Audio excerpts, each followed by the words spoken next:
খামারের ভিতরে বৃষ্টি দিচ্ছি ভাইয়া, বৃষ্টি না দিয়ে উপায় নাই। মুরগি এখন শুধু স্টক করার ঝুঁকিতে আছে। আজকে 40 ডিগ্রির উপরে আমাদের এখানে তাপমাত্রা, আর আমার ছাদের উপর বুঝতেইছেন তাহলে কীরকম। পানি দেওয়া মাত্র পানি শুকায় যায়, মানে পানি আমার ছাদের উপর দেওয়া মাত্র পানি সাথে সাথে একদম শুকিয়ে যায়। পানি কোথায় গেল কিচ্ছু বোঝার উপায় নেই।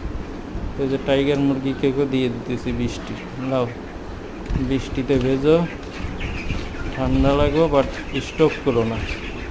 আবার এই যে ছোটোগুলিকে, এগুলিকেও দিতেছি বৃষ্টি, নাও বৃষ্টিতে ভেজো। কোনো উপায় নেই, এরকম রোদ, এরকম গরম আসলে অসহনীয় অসহনীয়। তারপরে বাতাসটা তো নেই, বাতাস থাকলে তাও রোদ্রের তাপমাত্রাটা শরীরে আর লাগে না, কিন্তু বাতাস না থাকার কারণে আরও বেশি প্রবলেম। তারপরেও আল্লাহর কাছে অসীম দয়া যে আসলে কারেন্টটা যায় নাই এখনও, সারাদিন কারেন্ট ঠিক মতো থাকে।